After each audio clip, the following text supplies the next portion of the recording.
రాజశేఖర రెడ్డి గారి మరణం అది వాతావరణం అనుకూలించకపోవడం వల్లే జరిగినటువంటి మరణంగానే దాన్ని ఇందులో ఏంటంటే యాక్చువల్గా 4 ఏజెన్సీస్ ఇన్వెస్టిగేట్ చేశాయి. ఒక ఇందులో ఏదైనా కాన్స్పిరసీ జరిగిందా, ఏదైనా జరిగిందా, క్రైమ్ పాయింట్ ఆఫ్ వ్యూలో సిబిఐ చేసింది. తర్వాత వచ్చేసి మన డీజీ డైరెక్టరేట్ జనరల్ ఆఫ్ ఇదంటారు డీజీసీఏ, సో వాళ్ళు చేశారు. తర్వాత వచ్చేసి ఫొరెన్సిక్ వాళ్ళు కూడా చేశారు. కాబట్టి ఇవన్నీ చేసి ఫైనల్గా ఏంటంటే కన్క్లూజన్ అంటే ఆ రోజు మీరు చూస్తే యాక్చువల్గా విపరీతమైన క్లౌడ్స్ ఉన్నాయి, మేఘాలు ఉన్నాయి. యాక్చువల్గా మీరు మొన్న జరిగింది చూస్తే ఉత్తరాఖండ్లో ఒక కేదార్నాథ్ దగ్గర ఒక హెలికాప్టర్, అరుణాచల్ ప్రదేశ్లో ఒకటి. సో ఇలా చూసుకుంటే హెలికాప్టర్ అన్నది ఏంటంటే చాలా మంచి మెషిన్, కానీ but very very sensitive machine. ఈ క్లౌడ్స్ ఎలా ఉంటాయంటే మీరు అడిగారు కాబట్టి చెప్తున్నారు, క్యుములో నింబస్ క్లౌడ్స్ అని ఉంటాయి. అంటే మీరు ఎప్పుడైనా ఫ్లైట్లో వెళ్ళినప్పుడు ఆ క్లౌడ్స్లో దూరితే ఫ్లైట్ని కిందికి తోసేస్తుంది అది. కానీ అదే ఒక హెలికాప్టర్ లాంటి చిన్న ఇది మెషిన్ అందులోకి వెళ్తే దాని ప్రభావం చాలా ఉంటుంది అనమాట. కాబట్టి ఆ విధంగా ఆ రోజు ఇన్వెస్టిగేషన్ చేసినంటే ఆ క్యుములో నింబస్ క్లౌడ్స్ ముఖ్యంగా ప్రాంతాల్లో పౌరాలగుట్ట ఆ ప్రాంతాల్లో నల్లమల ప్రాంతాల్లో ఉన్న క్లౌడ్స్ ఆ రోజు విపరీతంగా ఉండినాయి అసలు 2 October. So 1 and 2 October, 2 October special. కాబట్టి ఆ రోజు క్లౌడ్స్ పొజిషన్ చూసుకుంటే కాబట్టి అందులో ఫైనల్గా కన్క్లూడింగ్గా ఇచ్చింది ఏంటంటే because of this weather conditions. Even మీరు చూసుకుంటే బిపిన్ రావత్ గారు మన చీఫ్ ఆఫ్ డిఫెన్స్ స్టాఫ్, ఆయన వెళుతూ చిన్న ప్రాంతమే అక్కడ, ఎంత ఒక జస్ట్ ఇంకొక 2 minutesలో ల్యాండ్ అవుతారు అంటే అక్కడ వెల్లింగ్టన్ దగ్గర మీరు చూసుకుంటే అక్కడ క్రాష్ అయింది. కాబట్టి హెలికాప్టర్ క్రాషెస్ అన్నది very very sensitive machine and it depends on the weather.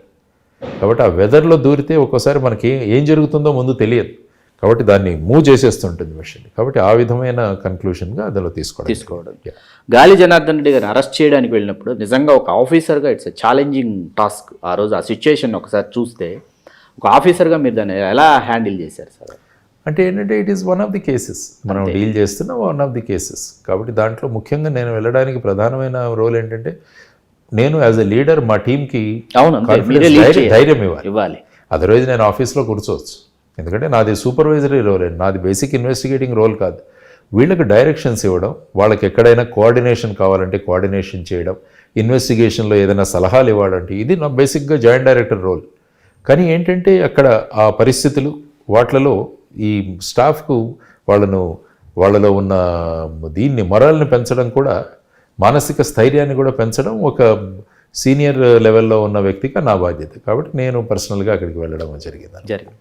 అంటే అక్కడ ఏదైనా పరిస్థితులు అవుతే అక్కడ, ఎందుకంటే స్థానికంగా వాళ్ళు ప్రభావం ఎక్కువగా ఉన్న వ్యక్తులు, ఏదైనా అక్కడ మాబ్ కానీ ఇలాంటిది వాళ్ళు చేసి మా వాళ్ళ మీద అటాక్ చేస్తే మళ్ళీ ఫైనల్గా నేను రిప్లై ఇచ్చుకోవాలి.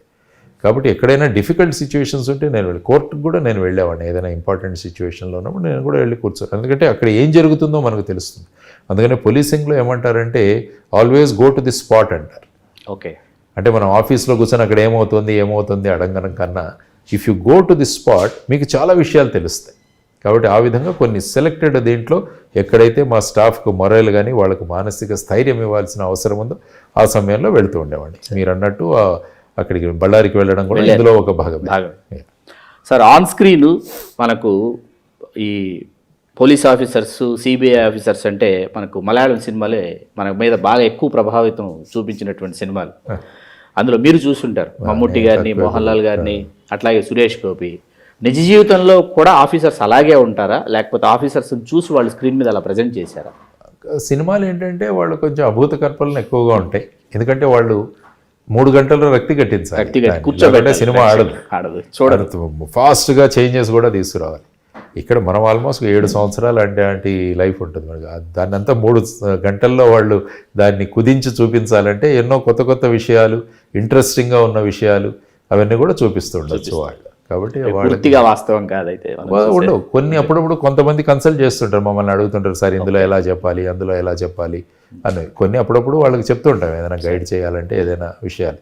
ఎందుకంటే at the same time police డిపార్ట్మెంట్ని కూడా ఒక ప్రజల్లో ఒక సుస్థిరమైన స్థానాన్ని ఇవ్వడం కూడా మన జాబ్. ఎందుకంటే ప్రజలలో పోలీస్ పట్ల మంచి అభిప్రాయం ఉన్నప్పుడు లా అండ్ ఆర్డర్ అన్నది, రూల్ ఆఫ్ లా అన్నది అమల్లోకి వస్తుంది. కాబట్టి కొన్ని సినిమాల్లో ఆ విధంగా చూపిస్తారు. అంటే అలాంటి వాళ్ళు లేరు అన్నది కాదు, ఉంటారు, కానీ అందరూ అలాగే ఉంటారన్న భావన ఎప్పుడు కూడా కలగదు. సార్, జన సైనికుల్ని, పవన్ కళ్యాణ్ గారి అభిమానుల్ని జేడీ ఫౌండేషన్ కార్యకర్తలుగా లక్ష్మీనారాయణ గారు వాళ్ళని ఆ విధంగా మార్చుకున్నారు అని ఒక నాయకుడు మిమ్మల్ని మీ మీద ఒక ఆరోపణ చేశారు. మా ఎంత ఉందండి మొత్తం మా జేడీ ఫౌండేషన్ తీసుకుంటే మేము మొత్తం అయితే ఒక 150 మంది ఉన్నాం అంతే. అంతే అంతే మా టీం అంతే. అక్కడికి వెళ్ళిన తర్వాత స్థానికంగా ఈ ప్రాజెక్ట్ చేద్దాము అనుకుంటే మిగతా మాకు వస్తారు జనాలు. ఎప్పుడు కూడా ఆ విధంగా ఎందుకంటే కొంతమంది ఈ విధమైన భావనలు క్రియేట్ చేసి పొగబెడతామంటారు. పొమ్మన లేక పొమ్మలో పొగబెట్టేవాళ్ళు చాలామంది ఉన్నారు వైజాగ్లో. కాబట్టి ఆ పొగబెట్టేవాళ్ళు పెట్టుంటారు ఈ పొగ. కానీ నేను అనడం ఏంటంటే ఆ విధంగా అంత సంకుచిత మైండ్ సెట్ ఉన్నారు కాదు నేను. కాదు, ఎవరున్నారండి నాకు ఎవరైనా ఇప్పుడు వచ్చి సార్ మా ఊర్లో ఈ సమస్య ఉందంటే ఎస్ మాకున్న పరిస్థితిలో మనం సహాయం చేద్దాం. కాబట్టి అంతా చెప్తున్నాను కదా, మాకేది ఒక గొప్ప ఇంతమందిని తీసేసుకొని మాతో అందరూ పనిచేస్తారు. ఎప్పుడైతే ఫౌండేషన్ వర్క్ అంటే ఈ పార్టీలు ఇలాంటివి ఏమీ చూడరు. ఫర్ ఎగ్జాంపుల్ బీచ్ క్లీనింగ్ చేసాం మనం, అప్పుడు అందరూ వచ్చారు. ఎందుకంటే ఎప్పుడైనా అది సమాజానికి ఉపయోగపడే పని ఏదైతే ఉంటుందో దాంట్లో ఈ పార్టీలు ఇవన్నీ కూడా చూసుకోకూడదు. కానీ ఏంటంటే సంకుచిత మనస్తత్వాలు కొన్ని ఉంటాయి. అవేంటంటే ప్రతిదాన్ని ఒక దృష్టికోణంలో చూస్తుంటారు. కాబట్టి అలాంటి వాళ్ళు ఎవరో అని అంటారు ఈ విషయం, కానీ అందులో ఏమీ తథ్యం లేదు. సార్, పోటీ చేసినప్పుడు జీరో బడ్జెట్ పాలిటిక్స్ అక్కడ ఏ విధమైనటువంటి ఖర్చు చేయకుండా, అంటే ఎటువంటి ప్రలోభాలకి ఓటర్లను మీరు వాళ్ళని మభ్యపెట్టకుండా మీరు ఎన్నికలకు వెళ్ళారు కదా, ఆ సమయంలో ఎవరైనా చందాలు ఇచ్చినా విరాళాలు ఇచ్చినా వ్యక్తిగతంగా కావచ్చు, అసలు మీరు తీసుకున్నారా తీసుకోలేదా? తీసుకున్నాం. అన్నీ మన అకౌంట్ పెట్టాలి, అకౌంట్లో రిఫ్లెక్ట్ చేసాము, మనకి ఎక్కడి నుంచి వచ్చిందో అన్నది కూడా చూపించాము. ఖర్చు అయింది మొత్తం కూడా చూపించాం. It's transparent process. మనకి ఎక్కడి నుంచి వచ్చింది, మనం దేనికి ఖర్చు చేసామన్నది కూడా మా అకౌంట్స్లో చూపించాం. అది చేయాలి, ప్రతి క్యాండిడేట్ కూడా చేయాల్సిన అవసరం ఉంది. సార్, మిత్రులు సహాయం చేశారు చాలామంది. సార్, మీరు భావితరాలకు మీరు ఇచ్చేటటువంటి ఒక సందేశం? భావితరాలకు ముఖ్యంగా ఏంటంటే భారతదేశం అన్నది ఒక గొప్ప దేశం. భారతదేశం ప్రపంచానికే ఒక మార్గదర్శనం చేసిన దేశం. కాబట్టి అటువంటి దేశంలో పుట్టడం మన అందరి అదృష్టం. కాబట్టి అటువంటి దేశంలో పుట్టిన తర్వాత మళ్ళా అనేక కారణాల వల్ల మధ్యలో బయట నుంచి వచ్చిన దండయాత్రలు, లేకుంటే బ్రిటిష్ వారి పాలన, వీరందరి వల్ల మన ఒరిజినల్ అస్తిత్వాన్ని మనం పోగొట్టుకున్నాం. కాబట్టి దాన్ని మళ్ళా వాళ్ళతో పోరాడి మనం స్వాతంత్రం తెచ్చుకున్నాం. కాబట్టి ఇంత కష్టపడి మనం తెచ్చుకున్న స్వాతంత్రాన్ని మనం మళ్ళా సంకుచిత భావాల్లో కాకుండా మనం పెద్ద మనస్సుతో అందరినీ కలుపుకుంటూ మనం కనుక మళ్ళా భారతదేశాన్ని ఆ స్థాయికి తీసుకువెళ్ళడానికి మనకు గొప్ప అవకాశం ఉంది ఇప్పుడు. ఎందుకంటే యువతరం ఉంది. యువతరం ఏ దేశంలో ఎక్కువ సంఖ్యలో ఉంటుందో అందులో మార్పులు చాలా సులభం అవుతాయి. కాబట్టి అటువంటి గొప్ప తరుణం మన అందరి ముందు ఉంది. కాబట్టి దాన్ని ఉపయోగించుకొని ఎప్పుడు తీసినా నేషన్ ఫస్ట్ అన్న కాన్సెప్ట్, మనం చేసిన ప్రతి పనిలో ఈ పని వల్ల దేశానికి ఏ విధంగా ఉపయోగపడుతుంది అని కనుక మనం ఆలోచించుకుంటే అప్పుడు ఏమవుతుందంటే ఫర్ ఎగ్జాంపుల్ మోటార్ సైకిల్లో ముగ్గురం వెళుతున్నాం, అది ప్రమాదానికి దారికి చూస్తుంది. కాబట్టి దేశం ఏం చెప్తోంది? చెయ్యొద్దు. రెడ్ సిగ్నల్ పడింది, ఆగు. కాబట్టి ఈ విధంగా ఈ సంకుచిత భావాలు ఏమవుతుందంటే వాటి నుంచి మనం బయటికి రాగలిగితే మనం ఏంటంటే ఏదైనా చట్టాన్ని ఉల్లంఘించి మనం ఆనందపడుతుంటాం. కానీ చట్టాలను పాటిస్తూ మనం ఆనందపడితే అప్పుడు ఏముందంటే దేశ నిర్మాణం అవుతుంది.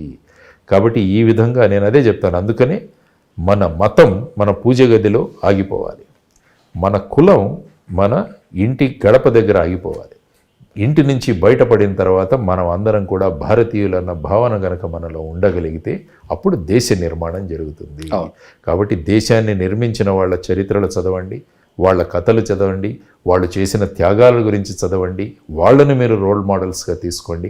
ఆ విధంగా నేను తయారవ్వాలన్న భావన మనలో ఉన్నప్పుడు అప్పుడు దేశం బ్రహ్మాండంగా వెళ్తుంది. కాబట్టి ఆ దిశగా ఆలోచించాలని నేను ఎప్పుడు కోరుతూ ఉంటాను. వ్యక్తి నిర్మాణమే దేశ నిర్మాణం అని వివి లక్ష్మీనారాయణ గారు అభిప్రాయపడ్డారు.